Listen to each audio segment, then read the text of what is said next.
എനിക്ക് അമ്മിഞ്ഞപ്പാൽ കുടിക്കണമെന്ന് പറഞ്ഞ് യശോദമ്മയുടെ മടിയിൽ കയറി ഇരുന്ന് അമ്മിഞ്ഞപ്പാൽ കുടിക്കാൻ തുടങ്ങി. യശോദ തൈര് കലക്കിക്കൊണ്ടിരിക്കുക. കുറച്ച് കഴിഞ്ഞപ്പോഴാണ് അടുപ്പത്ത് പാല് വച്ചിട്ട് ആ തൈര് കലക്കാതിരുന്നേ.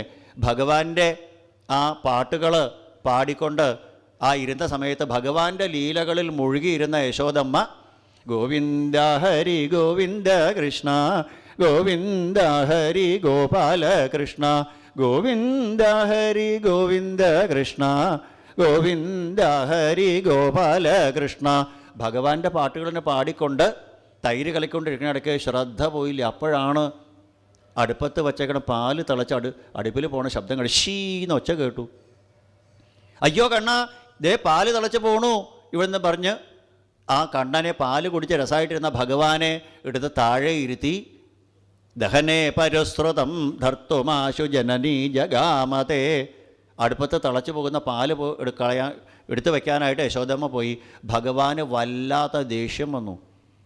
ദേഷ്യം വന്നതല്ല, ദേഷ്യം വന്നു എന്ന് അഭിനയിച്ചു. സച്ചിദാനന്ദമൂർത്തിക്ക് കാമക്രോധങ്ങളുണ്ടോ? എല്ലാ കാരണങ്ങൾക്കും കാരണമായിരിക്കുന്ന ഭഗവാൻ ദേഷ്യം അഭിനയിച്ചതാ. ഭഗവാൻ എന്താ വിചാരിച്ചത്?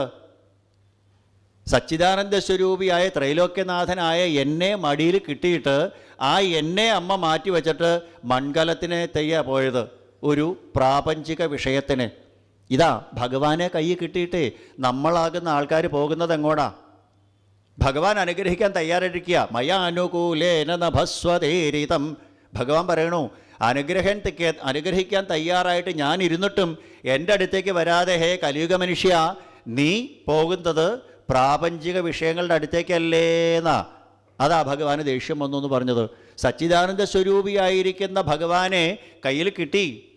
ഭഗവാനെ ഉപാസിക്കാൻ ശ്രീമദ് ഭാഗവതാഖ്യോയം പ്രത്യക്ഷ കൃഷ്ണ ഏവഹി എന്നുള്ള ഭാഗവതം കയ്യിൽ കിട്ടിയിട്ടും അത് തിരിഞ്ഞു നോക്കാണ്ട്, ഭഗവാനെ നോക്കാതെ, ഭാഗവതം നോക്കാതെ പ്രാപഞ്ചിക വിഷയങ്ങൾ മുഴുകി നടക്കുന്ന മണ്ടനായ മനുഷ്യ, നിന്നെ ഞാൻ പഠിപ്പിക്കാം.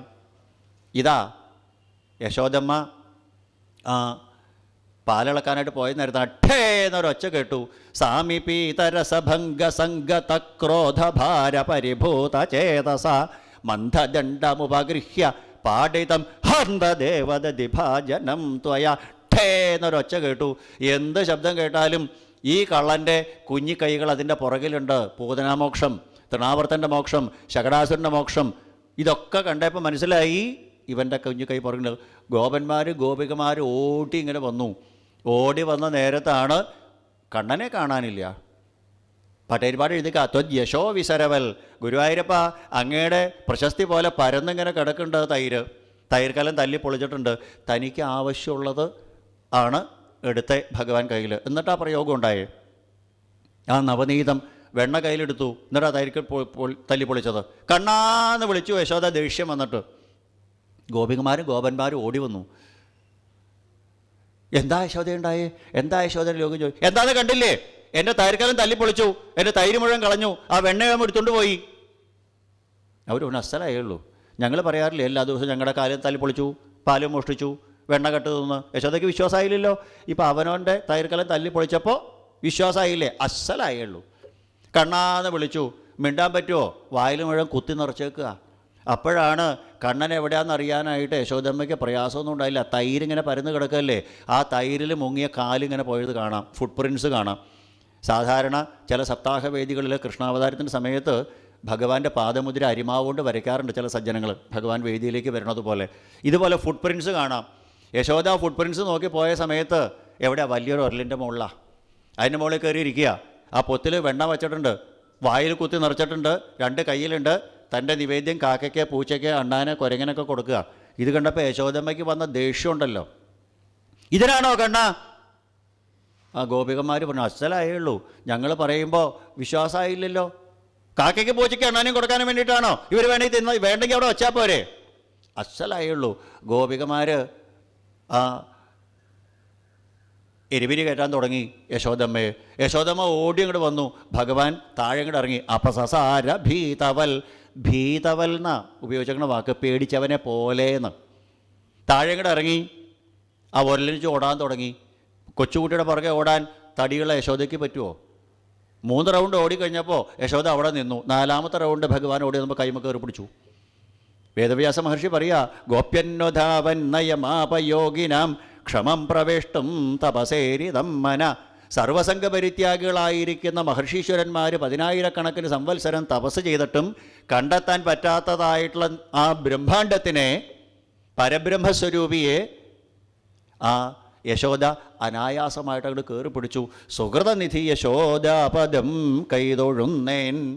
30 ദേവന്മാർ നമസ്കരിച്ചു യശോദയെ. ഞങ്ങൾക്ക് പോലും പിടികിട്ടാത്ത ആളെ ദാ യശോദ കയറി പിടിച്ചിരിക്കണു. നാരദ മഹർഷി മുകളിൽ നിന്ന് ഉറക്കെ അങ്ങോട്ട് പാടി, എന്നതവം ചെയ്തന്നെ യശോദ. ആ യശോദമ്മയ്ക്ക് വേണം നമസ്കരിക്കാൻ. സർവസംഘപരിത്യാഗികളായ മഹർഷീശ്വരന്മാർക്ക് പോലും ഗോപ്യന്നുധാവന്ന യമാപയോഗിനാം ക്ഷമം പ്രവിഷ്ടം തപസേരിതം മന. സർവസംഘപരിത്യാഗികളായ മഹർഷീശ്വരന്മാർക്ക് പോലും പിടികിട്ടാത്ത പരബ്രഹ്മത്തിനെ ഒരു ആയർ പെൺകൊടി യശോദ എത്ര അനായാസമായിട്ടാണ് എത്തിയത്. എന്താ കണ്ണാ കാണിച്ചേ? അപ്പോഴേക്കും കണ്ണുനീരങ്ങോട്ട് ഒലിക്കാൻ തുടങ്ങി. തൻ്റെ കയ്യിൽ 2 വെണ്ണയുണ്ട്. ആ വെണ്ണ കൊണ്ട് കണ്ണങ്ങോട്ട് തിരുമി ഭഗവാൻ. അപ്പോൾ കൺമഷിയും ഗോരോചനവും ആ ഊർധ്വതിലകവും വെണ്ണയും എല്ലാം കൂടി ഒരു ഈസ്റ്റ്മാൻ കളറ്, സ്വതവേ തന്നെ കറുത്ത നിറമാണ്. ഈ കഥകളിക്കാർ ചുട്ടി കഴിക്കാൻ നേരത്ത് വെളിച്ചെണ്ണോട് മുഖം പുരട്ടും, അതുപോലത്തെ ഒരു കളറായി. എന്താ കണ്ണാ കാണിച്ചേ ചോദിച്ചു. ഞാൻ ഒന്ന് കലക്കി നോക്കിയതാ. കലക്കി നോക്കിയതാന്ന് പറഞ്ഞ് ഭഗവാൻ മുകളിലേക്കാണ് നോക്കണേ. എന്ത്? കഴിഞ്ഞ ദിവസം ഒരു കലക്ക് കണ്ടില്ലേ? അജിതനായിട്ട് ജൈത്രാർദ്ധോർഭർ ജഗദഭയദർദന്തശോകം ഗൃഹീത്വ. പാലാഴി തന്നെ ഞാൻ കടഞ്ഞതാമേ, എന്നിട്ട് വേണ്ടി അമ്മയുടെ തൈര് എന്നാ. ബ്രഹ്മാവ് നമസ്കരിച്ചു, മഹാദേവൻ നമസ്കരിച്ചു. മഹാദേവൻ പറഞ്ഞു, അവിടുത്തെ ആ കലക്കലാണ് എന്നെ നീലകണ്ഠനാക്കിയത്, ചന്ദ്രചൂടനാക്കിയത്. പാലാഴി മഥനത്തിലാണല്ലോ രണ്ടും ഉണ്ടായേ.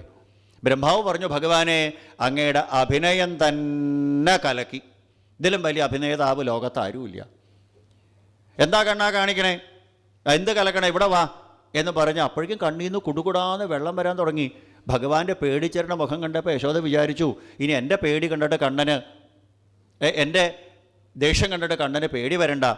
ത്യക്വായുഷ്ടിം സുധം ഭീതം. ആ വടിയങ്ങോട്ട് കളഞ്ഞു, ആ കയറെടുത്തു, പശുവിന് ആ തൈര് കലക്കാനുള്ള കയറ്. നീ ഇങ്ങനെ ഓരോ സ്ഥലത്ത് ഓടി നടക്കണോണ്ടാണ് ഗോപികമാർ ഓരോ പരാതി പറയണേ. ഇനി ഈ ഒരു സ്ഥലത്ത് പോകണ്ട, നീ ഇവിടെ കിടന്നാൽ മതി എന്ന് പറഞ്ഞ് കെട്ടാനായിട്ട് നോക്കി. ഓരോ ഗോപികമാർ ഓരോ ദിവസം ഓരോ കംപ്ലൈൻറ്റ് വന്ന് പറയുക. യശോദ അത് വിശ്വസിച്ചില്ല. ഓരോ ദിവസം ഓരോ ഗോപികമാർ ഓരോന്ന് പറയും. യശോദയ്ക്ക് അത് വിശ്വാസമാവണില്ല. താൻ പാല് വെണ്ണ കൊടുത്തു കഴിഞ്ഞാൽ വേണ്ട. പക്ഷേ തൻ്റെ ഗൃഹത്തിലാണെങ്കിലും അതെ, പാല് വച്ചാൽ കാണില്ല. താൻ പാല് തിളപ്പിച്ച് വച്ചിട്ടുണ്ടാവും, ഏതെങ്കിലും ആവശ്യത്തിന് പോയി കഴിഞ്ഞാൽ കാണില്ല. തിണ്ണം ചെന്നിട്ടു തീയിൽ തെളിവിനോട് തിളയ്ക്കുന്ന പാൽ, ഒട്ടു പൊന്നിൻ കിണ്ണം കൊണ്ടമ്മ കാണാതടവിൽ ഉടനുടൻ മുക്കിൽ പതുങ്ങി. നല്ല തിളച്ച പാലാണ്. അപ്പോൾ അമ്മ വരണതിന് മുമ്പ് കുടിച്ച് തീർക്കണം. അപ്പം അമ്മയുടെ പാദസരത്തിൻ്റെ ഒച്ച കേൾക്കുന്നുണ്ടോ എന്ന് നോക്കണം. കർണം പാർത്തങ്ങു നിന്നിട്ടത് ചൊടിയണ കൊണ്ടൂതിയൂതി കുടിക്കും കണ്ണൻ. അമ്മ വരണതിന് മുമ്പ് കുടിച്ച് തീർക്കണ്ടേ? പാല് കുടിച്ചത് ആരാന്ന് യശോദമ്മയ്ക്ക് അറിയാം. പക്ഷേ ഗോപികമാരോട് പറഞ്ഞത് എന്താ? തെളിവ് വേണമെന്നാ. തനിക്കും തെളിവില്ലാണ്ട് പിടിക്കാൻ പറ്റുമോ? പൂച്ച കുടിച്ചതാണെങ്കിലോ? പൂച്ച കുടിച്ചതാ അമ്മേ, ഞാനല്ല എന്ന് പറയും ഭഗവാൻ. ഇവിടെ ഓരോ ഗോപികമാരും ഓരോ കംപ്ലൈൻറ്റ് പറയാം. യശോദമ്മയ്ക്ക് വിശ്വാസമായില്ല.